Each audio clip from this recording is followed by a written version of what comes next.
talking about moods for 20 years. It's now finally making its way into the common business language. And what people kind of don't understand is moods and emotions are not the same thing, right? And the axiom we use is real simple. Mood is everything. Yeah. It's not the only thing, but it's everything, because if you don't get that right, nothing else you do is going to matter. And people kind of have a hard time getting their heads around it, but like, no shit, nothing else you do is going to matter. Yeah. Moods come in two flavors. Technically, they're called generative and degenerative, and what they generate or not is the space of possibilities that your future lives in. Okay?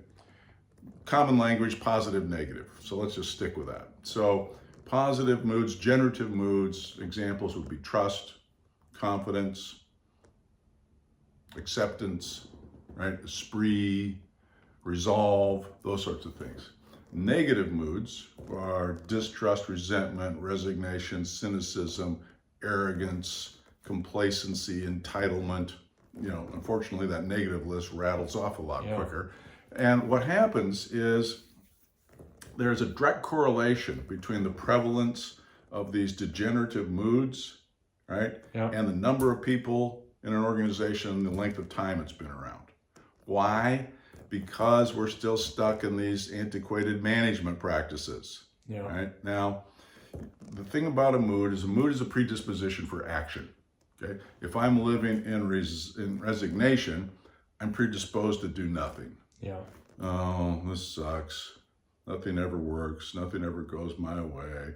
All we do is talk about stuff. Woe is me. Why should I even try? Right? Yeah. The poster child for resignation is Eeyore. Right? I mean, look at him. He's gray. He's droopy. There's not a right angle on his whole body. Right? Yeah. Right. So, if you go to a startup company, what's the coolest thing about a startup company? The mood. Fun. It's excitement, inspiring. because we're all full of confidence and trust and belief in the future and everything. Nobody starts a company out of resignation. Oh, this will never work.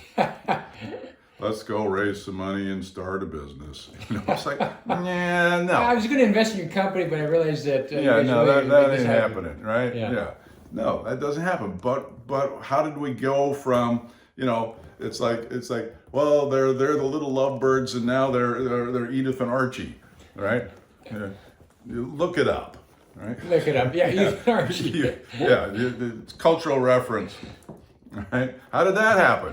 Right? You know, same thing here, right? So, we teach a lot about what we call mood management, and the cynics out there go, "Oh, mood man, am I supposed to play Barry White music?" Yeah. And they go, "Yeah, wrong mood. Okay, that's not the mood you want." You can watch, and we see this all the time, military units. I go down to, Fort Hood, and you can literally walk into a headquarters, a battalion headquarters, and feel, right? Oh, these guys are in big scrutiny here. Oh, these guys, oh, look out now.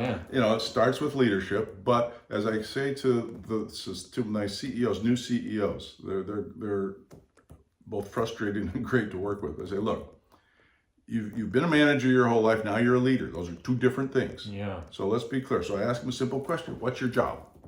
Oh, well, I'm responsible for whatever. They give me this big old laundry list of stuff. Yeah. And I go, yeah, no. That's what you're supposed to be delegating to get done. So you only have two jobs. Really? Yeah. One, and number one, you're the guardian of the mood of the enterprise. And number two, you're the architect of the future. That's it.